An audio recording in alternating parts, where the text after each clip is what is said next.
Study IQ IAS, आपका selection हमारा mission. नमस्कार दोस्तों पहलगाम आतंकी हमले में एक बहुत बड़ा खुलासा सामने आया है। इससे आपको पता चलेगा कि कैसे जो कश्मीरी यूथ हैं उनको इंडोक्ट्रिनेट किया जाता है पाकिस्तान के द्वारा। पाकिस्तान के अंदर जो आतंकी संगठन है किस तरह से यहां पर कश्मीरी यूथ को अट्रैक्ट करने की कोशिश करते हैं। और मैं आपको बता दूं, एक डायरेक्ट लिंक स्टैब्लिश हुआ है एक स्टूडेंट वीजा का, जो कि पाकिस्तान गया था और अल्टीमेटली कुछ साल के बाद वो भारत आता है और ये पहलगाम अटैक करता है। ये मैं आपको थोड़ा सा डिटेल से बताऊंगा ताकि इसके बारे में एटलीस्ट पता चले कि क्या क्या चीजें हुई हैं बैकग्राउंड में। देखिए, यहां पर सबसे पहले मैं आपको बता दूं, ये जो पहलगाम टेरर अटैक हुआ था जिसकी वजह से 26 मासूमों की जानें गईं, इसका डायरेक्ट लिंक जो है वो आदिल अहमद ठोकर के साथ देखने को मिला है। मैं आपको बता दूं, यहां पर जो स्केचेस रिलीज किए गए हैं इसमें ये वाला जो पहला पर्सन देख रहे हो ना, यही है आदिल, और ये कश्मीर का ही रहने वाला है, अनंतनाग का रहने वाला है। इनफैक्ट आप देखोगे तो ये जो मैप है जहां पर श्रीनगर आप देख पा रहे होगे,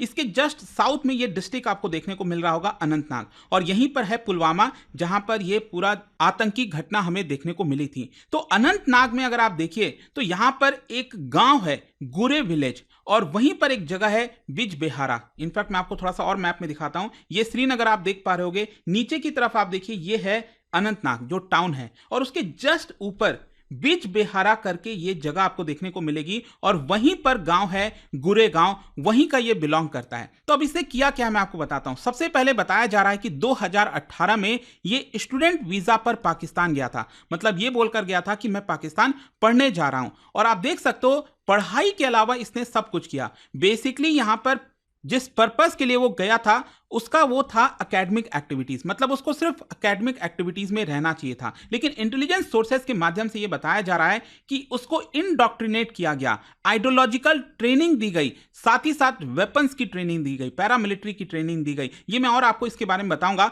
अल्टीमेटली होता क्या है कि लगभग 6 साल के बाद 2024 के एंड में ये भारत एंटर करता है with 3 to 4 Pakistan based terrorist. तो पाकिस्तान से लगभग 3 से 4 आतंकवादी ये भारत के अंदर लेकर आता है, इन्फिल्ट्रेट करके लेकर आता है। अच्छा, यहां पर आप समझिए, जब ये वीजा लगाया गया था, पाकिस्तान जा रहा था, तो उस वीजा एप्लीकेशन पर क्या था, सिर्फ हायर एजुकेशन।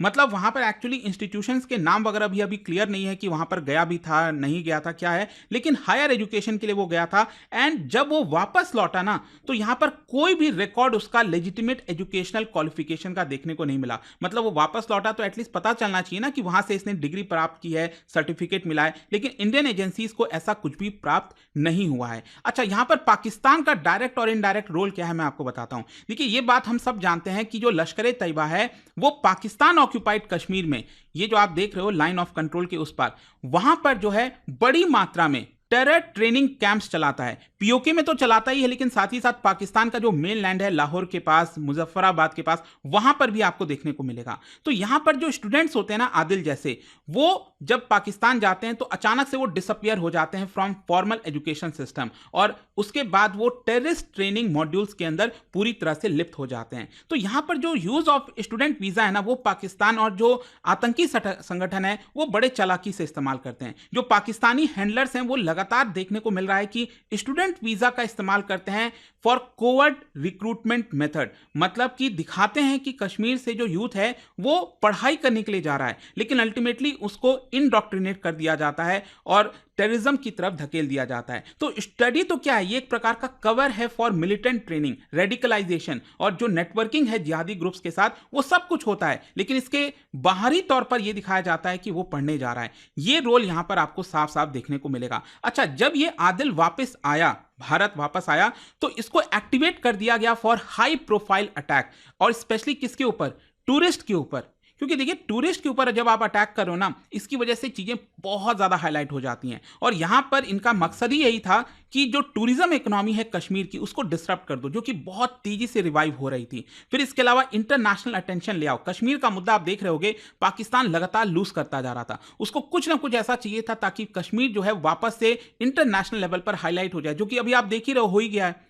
तो यहां पर एक पैनिक सा सिचुएशन जो है क्रिएट करना था, ये मेन मकसद था, और साथ ही साथ इंडिया पाकिस्तान का टेंशन बढ़े वो आपको देखने को मिल ही रहा है। तो ये हाई प्रोफाइल अटैक इसके द्वारा जो है यहां पर कराया गया था। अच्छा, यहां पर क्वेश्चन ये भी है कि आखिरकार टीआरएफ ही क्यों, ये जो टीआरएफ है, द रेसिस्टेंस फ्रंट, इसके थ्रू ही क्यों कराया गया? देखो 2019 के बाद में अगर आप देखोगे तो यहां पर पाकिस्तान पर बहुत प्रेशर था एफएटीएफ का, और इसकी वजह से पाकिस्तान जो भी आतंकी हमला है कश्मीर में, जम्मू कश्मीर में, वो एलईटी के माध्यम से डायरेक्टली नहीं करा सकता था, क्योंकि इंटरनेशनली वो बहुत ज्यादा रिस्क हो जाता पाकिस्तान के लिए, और ग्रे लिस्ट से ब्लैक लिस्ट की तरफ भी पाकिस्तान जा सकता था। And that is why one of the biggest reason कि जो टीआरएफ है वो एक नए ब्रांडिंग के तौर पर फ्लोट किया गया। मतलब यहां पर पाकिस्तान की अब देखिए चाल क्या है, वो आतंकी हमला करा रहा है टीआरएफ के थ्रू, ताकि यहां पर दिखा सके कि ये लोकल इंसर्जेंसी है। मतलब वो दुनिया को दिखा सके, देखो यहां पर पाकिस्तान का रोल नहीं है, यहां पर क्रॉस बॉर्डर टेररिज्म का रोल नहीं है, क्योंकि एलईटी इसके अंदर शामिल नहीं है। यहां पर तो टीआरएफ है जो कि कश्मीर से ही निकल कर आया है, तो साथ ही साथ यहां पर पाकिस्तान डिनाई कर सके, तो that is one of the biggest reason. लेकिन ध्यान रखिएगा, TRF is fully controlled by Lashkar-e-Taiba, और इसका जो चीफ है मसूद अजहर, इसके द्वारा सब कुछ डायरेक्टली कंट्रोल किया जाता है पाकिस्तान के अंदर, ये हम सब जानते हैं। खैर, ओवरऑल ये जो चीज सामने आई है, इसका वाइडर इंप्लीकेशन क्या है? देखो वाइडर इंप्लीकेशन आपको कुछ चीजें ध्यान में रखनी होगी। सबसे पहला है टेररिज्म मॉनिटरिंग। यहां पर भारत को अब कोशिश करनी चाहिए कि जो स्टूडेंट वीजा की स्क्रीनिंग है वो और ज्यादा टाइट की जाए, स्पेशली जो कंट्रीज जो पाकिस्तान जैसे देश चाहते हैं। अभी तो क्या है, देखो मान लो आपने सुना ही होगा कि कल मैंने वीडियो भी बनाया था कि अमित शाह जी ने भारत के सभी राज्यों को साफ साफ निर्देश दे दिया है कि आप सभी पाकिस्तानियों को आइडेंटिफाई करिए, ट्रैक करिए, और तुरंत बेसिस पर 27 आप समझिए अप्रैल, मैक्सिमम 29 अप्रैल तक आप वापस पाकिस्तान इनको भेज दीजिए। भारत में ये कोई भी पाकिस्तानी नहीं रहेगा। और इसलिए अगर आप देखोगे तो करीब 14 कैटेगरी के वीज़ा हैं, जैसे SAARC visa, visa on arrival, business visa हो गया, फिल्म के लिए वीज़ा हो गया, जर्नलिस्ट के लिए वीज़ा हो गया, मेडिकल वीज़ा हो गया, इस तरह के बहुत सारे हैं, पिलग्रिमेज के लिए लोग आते हैं।